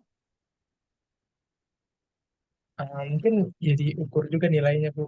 Apakah nanti kalau gagal bayar deposito itu mencukupi buat melunasinya atau enggak? Mungkin seperti itu yang saya tahu. Iya, baik. Terima kasih Pandu jawabannya. Betul ya? Pandu tadi jawab ya? Iya, Bu. Oh iya, ya betul ya. Deposito itu bisa dijadikan jaminan ya. Tapi tentunya dengan jumlah deposito itu disesuaikan dengan jumlah pinjamannya gitu ya. Biasanya sih deposito yang bisa dijadikan jaminan itu bisa di atas 100 gitu ya. Biasanya kalau misalkan karena kan biasanya pinjaman ke bank itu apa namanya? Biasanya dalam jumlah yang lumayan besar juga gitu. Jadi biasanya deposito juga harus pasti gitu ya. Pastinya deposito harus bisa melebihi jumlah pinjamannya. Tapi biasanya yaitu deposito itu harus yang dalam jumlah yang besar gitu ya. Nah, tapi kalau misalkan seperti tanah gitu ya, itu agak sulit untuk dijadikan jaminan gitu ya. Lebih mudah jaminan seperti rumah gitu ya, itu lebih mudah gitu ya. Karena apa? Karena rumah itu lebih legalitasnya pun lebih banyak gitu ya, seperti ada IMB-nya gitu ya. Kemudian ada SHM-nya, kemudian ada legalitas yang lainnya gitu ya untuk rumah. Berbeda dengan tanah yang kurang produktif gitu ya. Nah, apa sih tujuan pemberian kredit? Nah, di sini ada tujuan pemberian kredit, baik itu untuk bank ataupun pengusaha. Pertama, aset bank yang paling dominan dan sumber utama pendapatan bank yang menjamin kelangsungan hidup bank gitu ya. Ini tujuan pemberian kredit. Karena kan sebagaimana kita tahu bahwa bank ini salah satu fungsi utamanya adalah sebagai lembaga intermediasi gitu ya. Sehingga memang fungsi utama bank itu di sini gitu ya untuk kelangsungan hidup bank itu yaitu dari penyaluran dana tersebut gitu ya. Kemudian yang kedua sebagai instrumen bank dalam persaingan dan pemasaran produk perbankan lainnya. Yang ketiga mendorong pertumbuhan dan perkembangan ekonomi sehingga menciptakan lapangan kerja. Dan yang keempat, kredit yang sehat menjadi instrumen untuk memelihara likuiditas, rentabilitas, dan stabilitas bank gitu ya. Jadi sehingga kredit ini gitu ya merupakan salah satu pendorong pertumbuhan dan perkembangan ekonomi gitu ya. Sehingga perbankan ini di sini sebagai lembaga keuangan dia berperan penting dalam perekonomian. Nah, kemudian apa tujuan pemberian kredit untuk pengusaha gitu ya? Tentunya sebagai para pengusaha, kegiatan perusahaan akan bertambah lancar dengan adanya kredit. Dengan adanya kredit, misalkan seorang pengusaha bisa menambah modalnya, kemudian bisa lebih memutarkan lagi uang kas yang mereka miliki gitu ya untuk produktivitas usahanya. Dan performance perusahaan menjadi lebih baik. Kemudian yang kedua, dengan mendapatkan fasilitas kredit, maka akan meningkatkan volume usaha dan hasil usaha sehingga terjamin kelangsungan hidup perusahaan. Dan yang ketiga, meningkatkan motivasi untuk berusaha. Nah, adapun bagi masyarakat atau pemerintah, pertama berfungsi sebagai instrumen kebijakan ekonomi dan moneter gitu ya. Karena sebagaimana kita tahu bahwa otoritas moneter yaitu Bank Indonesia itu kan salah satu instrumennya adalah misalkan adanya suku bunga gitu ya, kemudian adanya jual beli surat berharga dan yang lainnya itu juga salah satunya dibantu dengan adanya lembaga keuangan gitu ya. Kemudian yang kedua, meningkatkan arus dan daya guna uang serta menghidupkan ekonomi pasar. Nah, yang ketiga meningkatkan kegiatan produksi, perdagangan, distribusi dan konsumsi secara nasional gitu ya. Dan yang keempat membantu efisiensi penggunaan sumber daya alam. Nah, kemudian jenis-jenis kredit. Tadi mungkin sudah dibahas sebagian ya oleh teman-teman kelompok satu. Pertama ada kredit berdasarkan asal dananya. Pertama, kredit dengan dana dalam negeri, dan yang kedua, kredit dengan dana luar negeri. Ini secara kita lihat sebagai asal dananya gitu ya. Kemudian yang kedua, jika misalkan kita lihat dari jangka waktunya gitu ya. Ada kredit jangka pendek, ada jangka menengah, dan jangka panjang gitu ya. Biasanya kalau jangka pendek itu misalkan sekitar 1 tahun gitu ya. Kemudian jangka menengah itu sampai 5 tahun, dan jangka panjang itu sampai dengan 10 tahun, 15 tahun, dan yang lainnya gitu ya. Kemudian yang ketiga, kredit berdasarkan kebijaksanaan fasilitas kredit. Pertama ada kredit umum dan yang kedua kredit prioritas gitu ya. Nah, yang keempat ada kredit berdasarkan sifat kreditnya. Pertama ada kredit berulang atau revolving, kemudian ada kredit yang upfront dan kredit yang transaksional. Adapun kalau misalkan kita lihat dari tujuannya, bisa untuk modal kerja, investasi, dan konsumsi. Nah, kemudian ketentuan pelaksanaan kredit. Yang pertama, adanya bank yang memberikan pinjaman kredit. Nah, di sini ya, tentu bank sebagai lembaga mediasi yang memberikan pinjaman kredit. Yang kedua, terdapat kesepakatan suku bunga yang ditetapkan. Nah, ini pun sebenarnya suku bunga itu melihat juga dari acuan bunga kreditnya gitu ya. Dilihat dari Bank Indonesia itu berapa sih bunga acuannya, kemudian nanti perbankan pun akan menyesuaikan dengan kondisi perekonomian. Kemudian yang ketiga, terdapat jangka waktu jatuh tempo yang disepakati. Ini pun sama nantinya dilihat dari perjanjian dengan nasabahnya untuk jangka waktu berapa lama yang disepakati oleh kedua belah pihak. Kemudian bagaimana proses permohonan peminjaman di bank? Pertama ada proses permohonan kredit gitu ya. Pertama dari si nasabah yang membutuhkan dana tambahan, maka dia akan melakukan proses permohonan kredit. Nah, kemudian apa aja sih proses permohonan kredit itu banyak gitu ya, dari mulai misalkan saya mau mengajukan kredit gitu ya ke sebuah perbankan misalkan untuk usaha saya.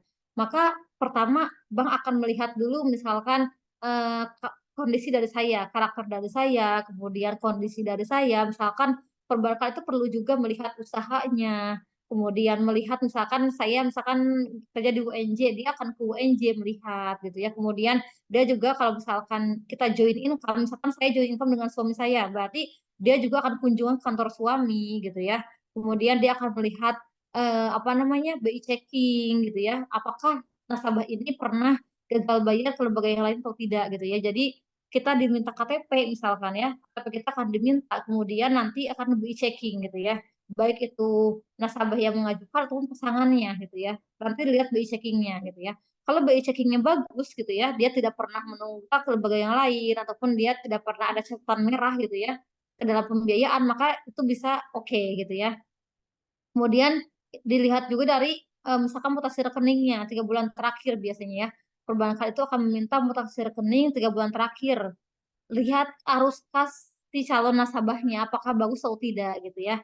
Kemudian akan lihat juga jaminannya gitu ya. Jaminannya kira-kira ketika dia mengajukan pembiayaan misalkan 200 juta atau 300 juta, kira-kira apa sih yang akan dia jaminkan gitu ya. Kemudian dinilai juga ada apresialnya gitu ya. Apresial jaminannya, apakah jaminan tersebut memang melebihi pinjamannya atau tidak gitu ya.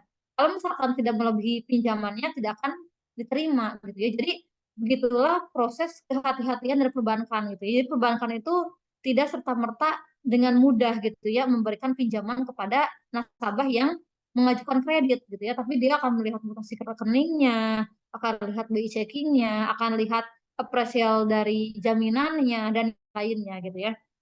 Makanya hal ini dalam hal ini makanya kalau misalkan yang pinjamannya mikro gitu ya, yang pinjamannya hanya puluhan juta, atau biasanya orang mengambil lebih ke BPR gitu ya, lebih ke BPR. Makanya di sini ada BPR atau BRS gitu ya, ataupun lembaga lainnya. Nah, ini yang dikhawatirkan ketika orang mudah terjerat dengan pinjol gitu ya, dengan pinjaman online. Kenapa? Karena pinjaman online itu mereka memberikan kemudahan dalam meminjam gitu ya. Padahal ketika orang tersebut kena ke pinjol gitu ya, menjadi peminjam pada pinjol, maka dia akan berkali-kali lipat gitu ya digandakan pinjamannya gitu ya, seperti itu gitu. Memang diberikan kemudahan terlebih dahulu gitu ya.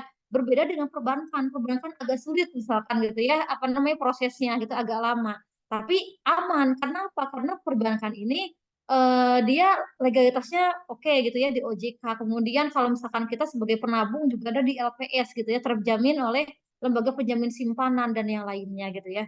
Berbeda dengan pinjol, dia sengaja gitu ya mencari celah bagaimana orang untuk merasa mudah gitu mengajukan pinjaman, padahal kesananya nanti malah menyengsarakan gitu ya, seperti itu. Jadi proses pemohonan kredit perbankan memang kita harus sabar gitu ya, karena perbankan itu sangat teliti gitu ya. Wajar mereka agak sulit gitu ya, karena mereka pun yang disalurkan bukan dana mereka dititipkan pada perbankan tersebut gitu ya, sehingga perbankan harus lebih hati-hati gitu dalam menyalurkan kreditnya. Kemudian ketika selesai semua administrasi permohonan kredit sudah lanjut gitu ya, sudah diserahkan ke perbankan, maka ada proses persetujuan kredit. Nah, proses persetujuan ini juga misalkan bagaimana sih prosesnya gitu ya. Ketika semua data kita sudah lengkap di perbankan, maka itu ada bagian risk namanya. Bagian risk ini dia akan menakar risiko nasabah tersebut. Apakah bagaimana risiko gagalnya ataupun risiko misalkan risiko kegagalan dalam mencicilnya ataupun yang lainnya. Jadi diatur akan dinilai gitu oleh bagian risk gitu ya. Kemudian setelah bagian risk juga nanti ada bagian appraisal gitu ya, appraisal dari jaminannya. Kira-kira menurut bagian appraisal jaminan itu bagus gak gitu ya untuk menopang pinjamannya dan yang lainnya gitu ya. Kemudian setelah proses persetujuan kredit, dia akan masuk pada proses pemberian kerja gitu ya. Nah, di sini nanti akan turun kalau misalkan sudah ACC semuanya udah oke, maka akan turun SP3 gitu ya. Di mana SP3 ini yang memberikan persetujuan untuk pencairan dana gitu ya. Nah, pertama dari prosedurnya, prosedur pemberian kredit itu pertama adalah mengisi aplikasi permohonan kredit. Pertama kita ada bisa formulirnya gitu ya. Biasanya bisa kita yang mengisikan ataupun oleh pihak perbankan yang mengisikan. Kemudian yang kedua melampirkan KTP dan surat nikah bagi yang sudah menikah gitu ya.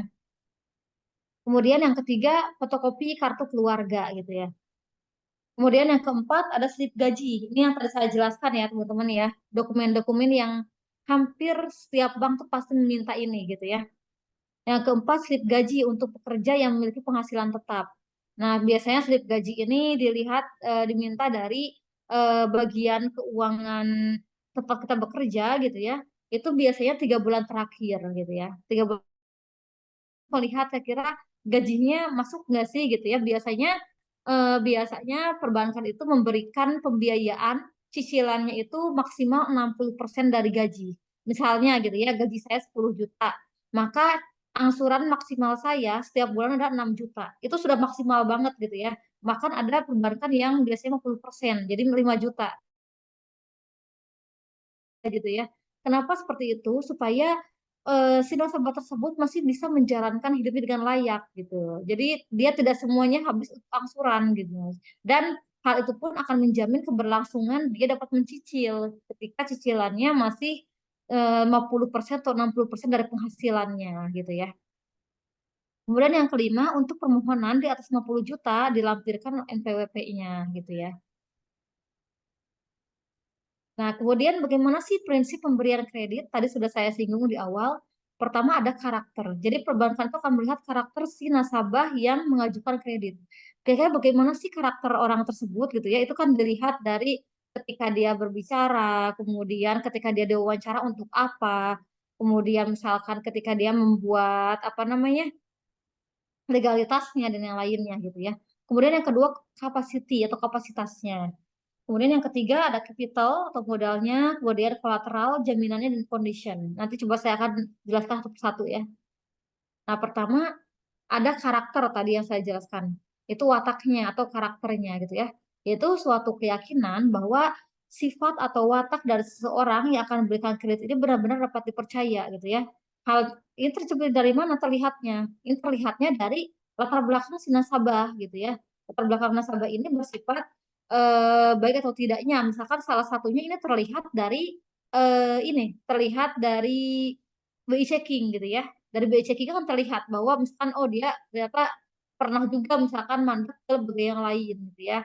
Atau misalkan dari gaya hidupnya. Terkadang kita ketika kita mau mengajukan pembiayaan ke perbankan, kita ditanya, kita kan dilihat penghasilan kita berapa. Tapi kita juga tanya berapa pengeluaran kita per bulannya gitu ya supaya bank itu melihat gaya hidup dia apakah bisa memenuhi cicilan tersebut atau tidak gitu ya. Nah, ini merupakan ukuran gitu ya, ukuran dari karakter gitu ya. Tapi setiap perbankan itu pasti punya indikator masing-masing gitu ya untuk menilai hal ini. Kemudian yang kedua adalah capacity atau kemampuannya. Ini untuk melihat kemampuan nasabah dalam bidang bisnis yang dihubungkan dengan pendidikannya, misalkan tuh kemampuan bisnisnya gitu ya. Misalnya terlihat dari kemampuan dia mencicil itu dari penghasilannya gitu ya, dari slip gajinya, dari mutasi rekeningnya gitu ya, ataupun dari apa keterangan-keterangan yang didapatkan. Karena perbankan itu bukan hanya menghubungi kita sebagai calon nasabahnya gitu. Jadi ketika misalkan saya mengajukan pembiayaan, maka perbankan itu menghubungi saya, menghubungi pasangan saya, kemudian menghubungi saudara terdekat saya dan menghubungi tempat kerja saya gitu ya. Jadi dia mencari informasi juga terkait kita, kebenaran kita yang kita isikan di form kepada berbagai pihak gitu ya. Kemudian yang ketiga ada capital atau modal. Nah, untuk melihat penggunaan modal apakah efektif dilihat dari laporan keuangan. Jadi misalkan ketika saya seorang pengusaha, kemudian saya mengajukan permodalan ke perbankan untuk meningkatkan usaha saya, maka di situ kita harus memperlihatkan laporan keuangan dari usaha kita gitu ya. Jadi kita perlihatkan raca kita gitu ya, laporan laba rugi kita gitu ya, akan kita perlihatkan ke pihak perbankan minimal 3 bulan terakhir gitu ya. Apakah memang usahanya ini stabil atau tidak gitu ya. Jadi dilihat dari laporan keuangannya gitu ya.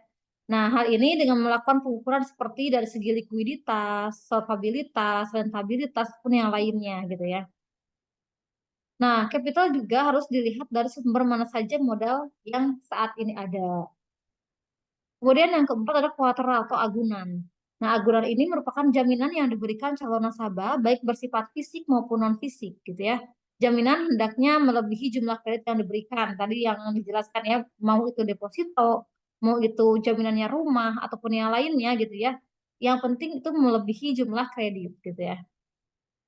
Jaminan juga harus teliti keabsahannya, sehingga jika terjadi suatu masalah, maka jaminan yang dititipkan akan dapat dipergunakan secepat mungkin. Misalnya apa? Misalnya ketika dia menjaminkan sebuah rumah, maka rumah tersebut harus nama SHM atas nama dia sendiri gitu ya, atas nama nasabah tersendiri. Jangan misalkan ini atas nama kakak saya, itu nggak bisa gitu ya. Tapi SHM tersebut harus memperlihatkan kepemilikan dari nasabah tersebut gitu ya.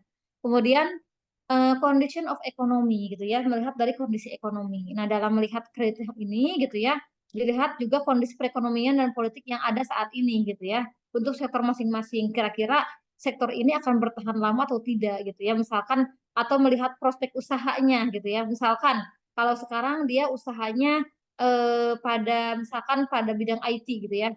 Melihat zaman sekarang kan IT itu bagus gitu ya. Apa namanya?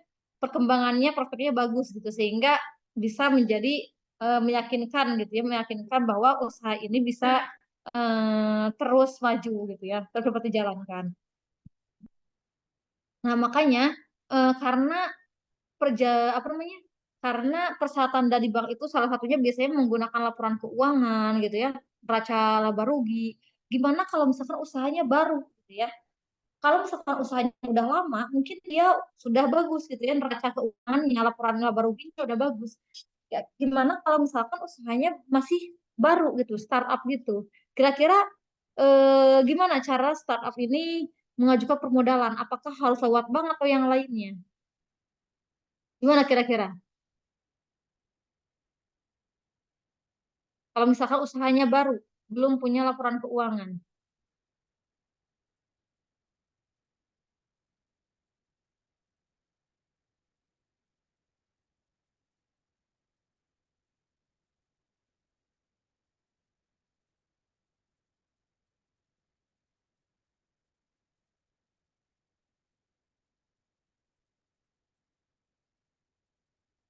Kira-kira gimana Azura? Kalau misalkan usahanya baru Azura?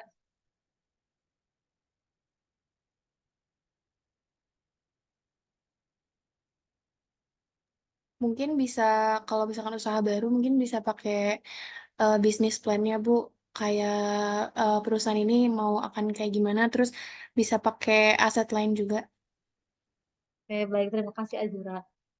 Ya, baik kalau misalkan usaha baru, dia bisa misalkan ada jaminannya oke gitu ya tadi sama Azura disebutkan. Tapi kalau misalkan tidak bisa mengajukan ke perbankan gitu ya, maka sebetulnya setiap pengusaha itu punya pilihan lain gitu ya, punya pilihan pembiayaan lain gitu ya. Kalau misalkan tidak melalui perbankan, bisa juga misalkan melalui BPR atau BPRS gitu ya, ataupun misalkan melalui misalkan modal Ventura gitu ya. Bisa modal Ventura itu dia juga sama ya, modal Ventura itu bisa memberikan pembiayaan ke sebuah usaha gitu ya. Tapi modal ventura ini biasanya mereka juga sama gitu ya, karena mereka memberikan pembiayaan pada usaha yang baru, berarti mereka kan high risk gitu ya, resikonya tinggi gitu. Sehingga modal ventura ini biasanya menempatkan pihak mereka di usaha tersebut gitu ya, yang pernah saya jelaskan ya. Nanti mungkin akan dibahas juga di modal ventura, di pembahasan modal ventura gitu ya. Ataupun BPR gitu ya. Makanya salah satu kelebihan dari BPR itu adalah dia tuh biasa lebih mudah gitu dalam apa ya, dalam persyaratannya gitu ya. Nah, disinilah teman-teman ya salah satu kenapa sih lembaga keuangan itu tidak hanya bank gitu, tidak hanya bank umum gitu, tapi ada juga lembaga keuangan lainnya. Itu sebagai alternatif untuk masyarakat. Misalkan saya butuh uang, tapi saya hanya butuhnya cuma misalkan ratusan ribu atau hanya jutaan aja gitu ya. Saya bisa aja bukan ke bank, tapi saya ke Pegadaian gitu ya, bergadaikan emas saya gitu ya. Ataupun saya bisa aja ke BPR yang lebih kecil gitu ya, yang persyaratan lebih mudah gitu. Nah, disinilah sebagai salah satu alternatif adanya lembaga keuangan yang non perbankan ataupun perbankan yang bersifatnya lebih mikro gitu ya, bukan hanya bank umum gitu ya, teman-teman. Nah, kemudian aspek pemberian kredit. Di sini ada aspek yuridis gitu ya, ada aspek hukum. Karena setiap peraturan perbankan itu pasti ada aturannya gitu ya.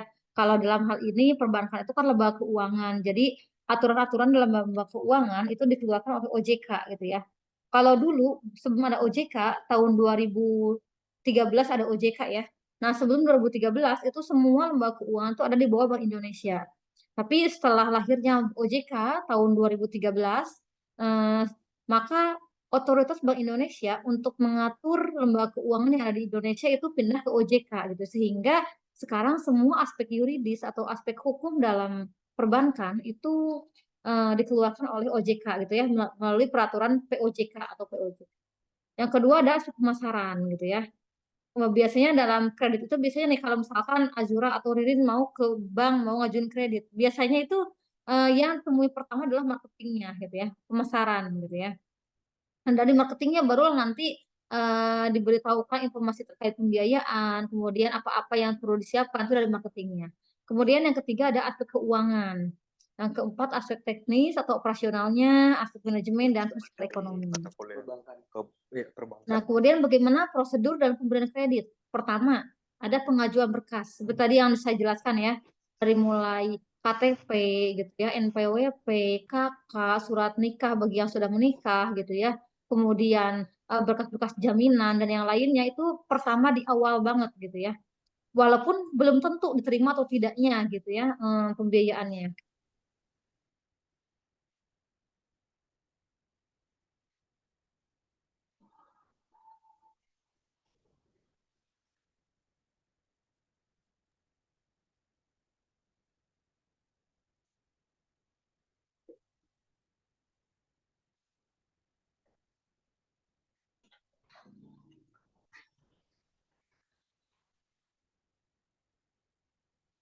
Terus saya lanjutkan. Yang kedua ada penyelidikan berkas pinjaman ya. Kemudian setelah ada kita kumpulkan berkas-berkas yang kita miliki, itu ada penyelidikan berkas pinjaman. Maksudnya apa? Maksudnya ada verifikasi gitu ya, verifikasi atau pengecekan terhadap berkas-berkas yang kita miliki. Kemudian yang ketiga ada wawancara on the spot. Nah, mereka itu kan nantinya akan kunjungan gitu ya, akan kunjungan ke tempat kerja kita, ke tempat kerja pasangan kita gitu ataupun yang lainnya. Kemudian ada wawancara kedua dan keputusan kredit. Keputusannya itu dari pihak kris bagaimana, dari pihak komersial bagaimana, dari pihak marketing bagaimana gitu ya. Nanti akan banyak pertimbangan gitu ya. Kemudian ada keputusan kredit. Putusan kredit ini nanti ada namanya SP3 gitu ya, surat perintah untuk kreditnya SP3. Nah, kemudian setelah putusan kredit diterima atau tidaknya dari sinilah gitu ya.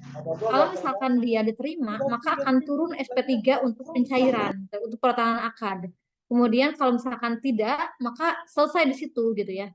Nah, keputusan kredit ini melalui SP3 itu setelah keluar SP3-nya, maka ada penandatanganan akad kredit gitu ya. Maka kita akan dijadwalkan untuk akad, kapan sih kita akan akad gitu ya. Kemudian setelah akad, maka akan ada realisasi kredit. Maksudnya apa? Sudah setelah kita akad, maka kredit tersebut akan dicairkan. Ya, barulah uang yang kita pinjam akan keluar gitu ya. Setelah kita adanya SP3, adanya penandatanganan akan kredit, barulah keluar realisasi kreditnya. Kemudian setelah realisasi kredit, maka penyaluran atau penarikan dana kredit gitu ya. Oke. Sebentar teman-temannya saya akan memperlihatkan salah satu contoh dari apa namanya? Salah satu contoh dari laporan di OJK ya. Sebentar.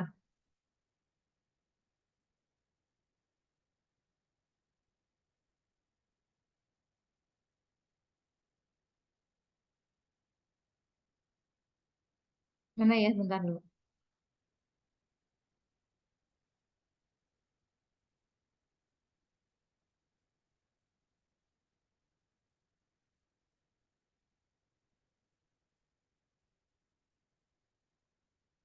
Nah, kalau teman-teman mau nyari data perbankan, itu bisa teman-teman buka di website OJK ya. Di website OJK, teman-teman bisa nyari bukan hanya data perbankan, tapi teman-teman mau nyari data asuransi, data pegadaian, data modal Ventura, data sukuk gitu ya, ataupun apa namanya reksadana dan yang lainnya tuh semua ada di OJK gitu ya. Coba saya akan share screen contoh data perbankan syariah ya. Sebenarnya ada perbankan syariah, ada perbankan secara umum ya. Tapi ini saya berikan contoh yang perbankan syariah aja dulu supaya fokus.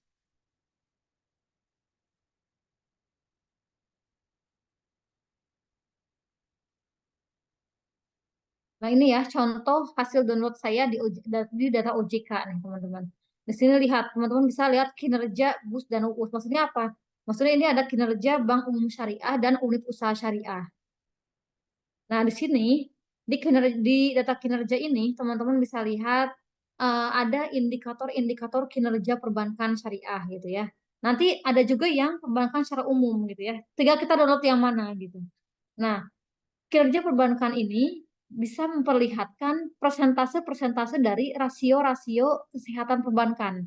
Pertama ada rasio CAR gitu ya. CAR itu Capital Adequacy Ratio. Ini adalah persentase dari modal dengan aktiva tetap menurut resiko gitu ya. Nah, di sini CAR-nya misalkan tak ini per bulan ya.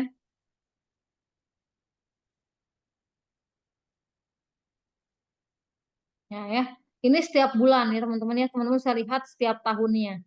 Ini ada CAR, kemudian ada juga ROA itu. ROA itu return on asset. Jadi rasio ROA ini adalah rasio yang memperlihatkan profit yang diperoleh oleh perbankan. Jadi semakin rasio ROA ini semakin tinggi, maka bank semakin baik gitu ya. Karena dia profitabilitas semakin tinggi gitu ya. Nah, ini laba per rata-rata total aset. Kemudian selanjutnya ada NPF. NPF ini non-performing loan atau non-performing financing ya. Kalau di bank konvensional itu ada non-performing loan. Kalau di sini non-performing financing. Nah, di sini ini adalah persentase gagal bayar dari nasabah yang dibiayai oleh perbankan. Jadi kalau NPF ini semakin tinggi, maka perbankan tersebut semakin tidak sehat gitu ya. Tapi kalau NPF ini semakin rendah, maka itu semakin bagus gitu ya. Boleh kita lihat teman-teman ya, di sini rata-rata bank syariah ini 4,33, 4,67, 5 gitu ya. Rata-rata 4 atau 5 gitu ya. Apa namanya? NPF-nya. Ini malah ke sini semakin bagus nih, semakin 3 ya. Berarti semakin bagus NPF-nya. Tapi coba kita lihat tahun 2020 ya, ketika COVID.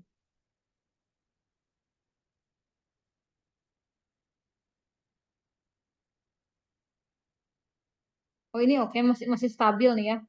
Ketika terjadi COVID juga masih stabil di angka 3.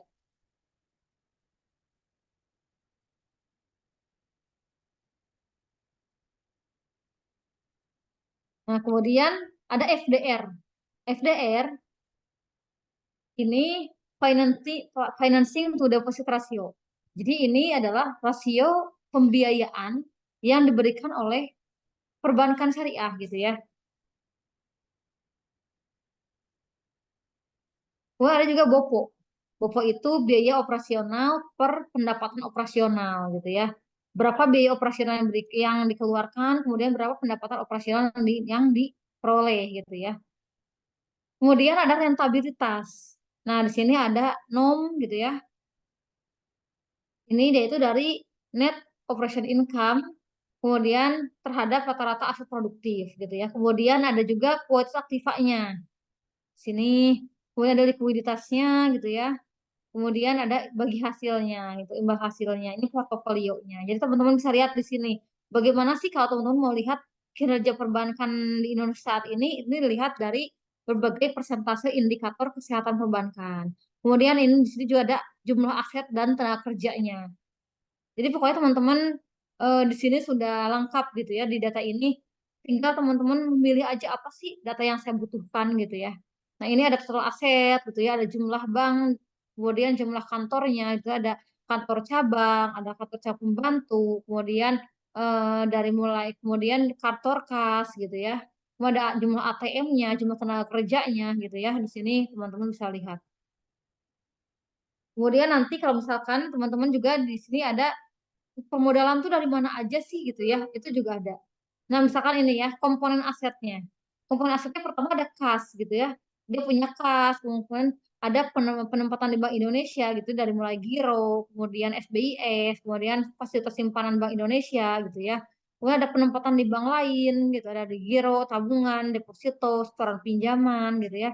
Ini adalah komponen-komponen aset yang dimiliki oleh perbankan gitu ya.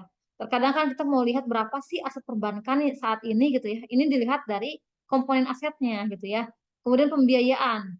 Pembiayaan itu ada apa aja? Ada mudharabah, musyarakah, bagi hasil gitu ya. Kemudian pembiayaan pada bank lain juga ada gitu ya. Banyak ini rincian-rinciannya. Nah, sebetulnya ini ada 2 slide, tapi ini udah pukul 14.53 ya. Mungkin nanti akan saya share ya ke PT-nya. Sampai di sini ada yang ditanyakan terlebih dahulu? Belum bisa tutup?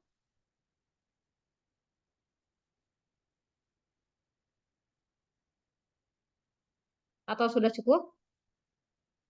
Sudah cukup, Bu. Baik, nanti akan saya share ya. PT-nya ada 2 PT yang akan saya share. Kemudian nanti juga teman-teman bisa lihat di OJK kalau untuk data-data perbankan syariah. Baik, mungkin teman-teman terima kasih atas kehadirannya dan keaktifannya. Saya cukupkan perkuliahan kita pada siang hari ini. Assalamualaikum warahmatullahi wabarakatuh. Waalaikumsalam warahmatullahi wabarakatuh. Waalaikumsalam warahmatullahi wabarakatuh. Terima kasih, Bu Ya, Faza. sama-sama. Terima kasih, Bu.